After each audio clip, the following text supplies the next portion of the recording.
По окончании польской интервенции, когда угроза с запада была устранена, русское правительство обратило свой взор на восток. Юго-восточные окраины Московского царства захлестнула волна переселенцев из Джунгарии.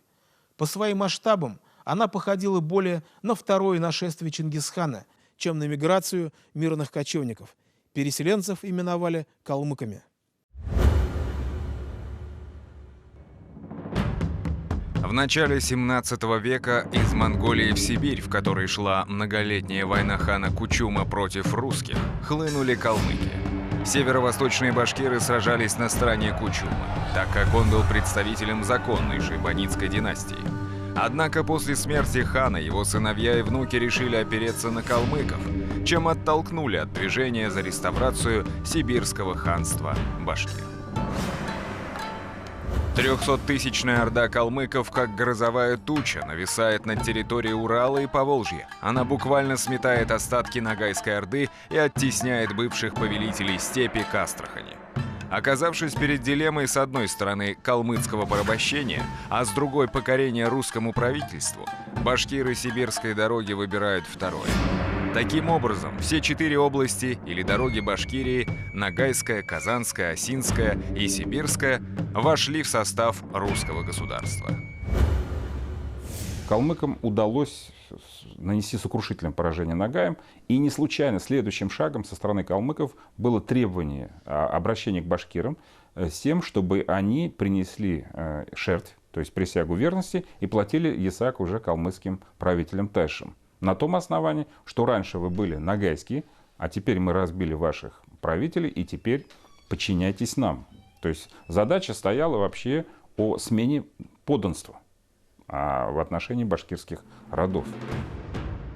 Калмыки были сильным и опасным противником. В 1633 году они разгромили войско астраханского воеводы и стали готовить большой поход в Уфимский уезд. Тогда, в 1635 году, уфимский воевода Федор Каловский, взяв 150 уфимских дворян и стрельцов, а также несколько сотен башкир, наносит им превентивный удар и разбивает их войско. Русское правительство, естественно, встало на сторону башкир, поскольку уже более полустолетия башкиры официально считались российскими подданными. И не случайно Уфа становится центром дипломатических отношений с калмыцкими тайшами. То есть Москва полностью передала эту функцию уфимским воеводам. И основной задачей была как раз-таки попытка дипломатическими, а когда не получалось военными методами, вынудить калмыков покинуть территорию юго-восточной части Уфимского уезда. В 1639 году калмыки атаковали Самару, а в 1640-м совершили нападение на Уфу. Сожгли пригородные села и безнаказанно ушли. Более терпеть их набеги правительство не собиралось. В 1644 году уфимский воевода Лев Плещеев, собрав большое войско из дворян, казаков, стрельцов и башкирских тарханов с их отрядами, отправился в поход.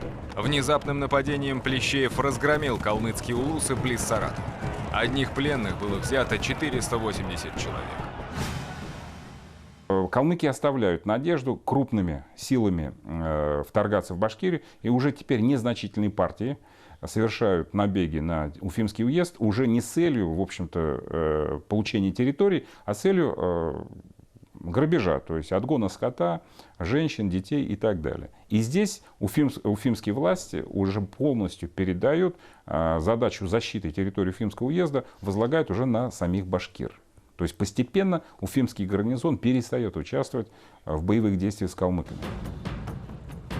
В 1648 году башкиры под командованием Тархана Таимбета Яныбаева уже самостоятельно разгромили 500-ный отряд калмыцкого тайши Чакулы близ Табынска. В 1651 году башкирское войско нанесло калмыкам новое поражение в районе Закамских крепостей. И вот уже правитель калмыков Тайша Дайчин жалуется русским властям.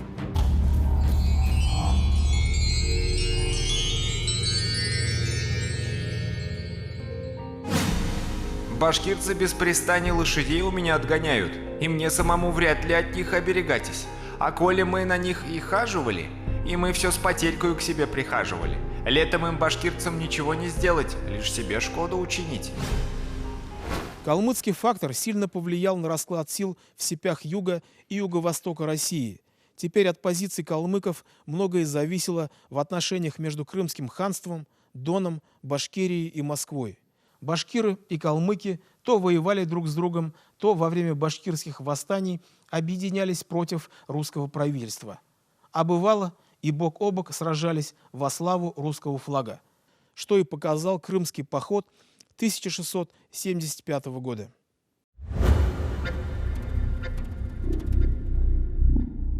Во время смуты крымский хан неоднократно опустошал окраины московского государства и Речи Посполитой. Теперь появился шанс отыграться. Русские власти привлекают на свою сторону калмыков, и те в количестве 10 тысяч всадников разбивают крымское войско на Украине. А затем вместе с казаками вторгаются в Крым. Дайчин на правах победителя предъявляет условия. Только и от русских людей калмыкам лихо не было, а злее всех башкирцы, всякое зло калмыкам от башкирцев. Русский посланник Борисов подтверждает слова Дайчина. «Башкирские люди калмыцким людям и татарам добре страшны. Калмыки с ними, башкирцами, мало бьются». Правительство тут же меняет вектор политики. В отношении калмыков оно меняет гнев на милость. В отношении башкир ровно наоборот. Приказывает им прекратить набеги, выдать всех пленных и захваченный скот и смириться с утратой части своих южных территорий. Эти решения вызывают башкирское восстание 1662-1664 годов. По окончании башкирского восстания правительство решило организовать неофициальный набег на Крымское ханство, с которым у России в этот момент был мир. Поэтому поиск против Крыма был сделан очень таким хитрым путем. Туда были приглашены запорожские казаки, донские казаки, калмыки и башкиры, которые формально как будто бы и не подчинялись русскому царю. И они участвуют в самостоятельном набеге. Но отряд возглавлял воевода Черкасский, князь Черкасский, который ехал с дипломатическим поручением, как будто бы освободить русских невольников. Формально набег совершало не русское государство, а кабардинский князь Казбулат Муцалович Черкасский. В 1675 году в связи с его подготовкой уфимский воевода Кондарев призвал башкир с уфимскими служилыми людьми идти на Крым и чинить промысел. Объединенное войско, состоявшее из запорожских и донских казаков, а также стрельцов, калмыков и башкир, преодолело Перекоп и вторглось на территорию полуострова. Казаки взяли города Кизлев, Карасу-Базар, Бахчисарай и повернули назад. Хан Селимгирей I решил настигнуть их у перешейка, но сам был разбит. Он был атакован с двух сторон. С одной стороны башкиры и донские казаки, с другой стороны запорожские казаки и калмыки. И войско крымского хана было разбито. Но здесь надо иметь в виду, что башкиры в этот раз участвовали в прямом боевом столкновении под Перекопом с очень сильной азиатской конницей. Это крымские татары, это очень хорошая была конница, и одержали победу. Формально поход достиг своей цели. Из неволи было освобождено 7 тысяч русских пленников. Однако они не были рады своему освобождению и просили отпустить их обратно. Как выяснилось, им жилось в Крыму совсем неплохо, а у половины уже имелись там семьи. Тогда запорожский атаман Иван Серко напал на них и перебил всех до единого. Война с единоверным и единокровным Крымом была крайне непопулярна среди башкир. Половина крымских кланов имеет свои аналогии в родовой номенклатуре башкир. Например, барыны, шерины, кыпчаки, кирийты, салжиуты, канглы, минги и другие. Но так или иначе царю приходилось служить. За участие в крымском походе 52 башкира получили звание тарханов. В 1662 году в Башкирии началось восстание. В этой ситуации властям нужны были разведданные о повстанцах. Благодаря этому наука располагает сведениями о вооружении башкир к середине 17 века.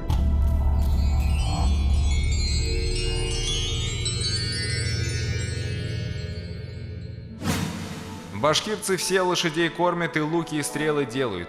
И ружья у них много, у всякого человека пищали по 2 и по 3 винтовок. Из донесения приказчика Аятской слободы Фрола Арапова.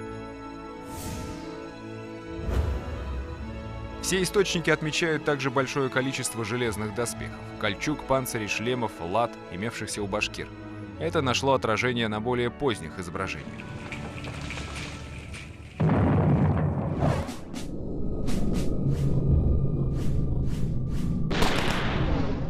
На гравюре Владимира Мельникова, сделанной по афорту художника начала 19 века Корнеева, мы видим башкирского воина, одетого в кольчугу и стальной шлем-шишак с бармицей для защиты шеи и затылка. На предплечьях наручи, в руках пика. По бокам лук и колчан со стрелами. На рисунке Александра Зауервейда изображена группа башкир, вооруженных луками и ружьями с подсошниками. И вот если мы посмотрим башкирское войско, оно было однородным, оно было полностью конным, оно было достаточно вооружено для того времени, для 17 века, хорошо. Это были луки и стрелы, которые позволяли вести бой на дистанции. Это были пики, копья, которые позволяли вести ближний бой. Это были холодное оружие, сабли различного типа, восточные в основном. И это были огнестрельные, различные виды огнестрельных систем. Но мы знаем по документам, что башкиры очень хорошо освоили стрельбу из огнестрельного оружия. С позиции 17 века это было вполне серьезное, подготовленное, организованное, структурированное, кстати, войско, которое могло выполнять функции почти что регулярной кавалерии.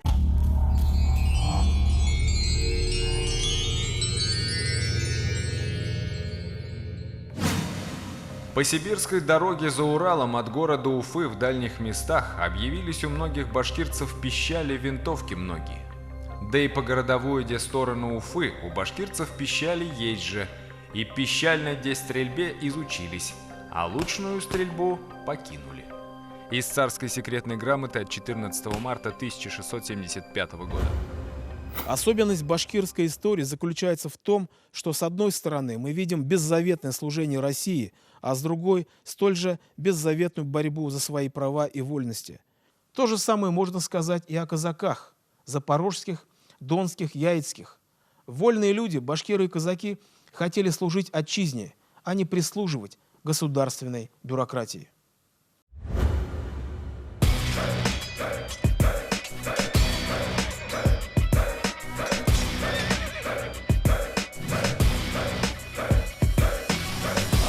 Россия молодая в борениях Петра мужает. Россия молодая окно в Европу прорубает, чтобы одной ногой стоять на море Балтийском, другой ногой на понте Евксинском.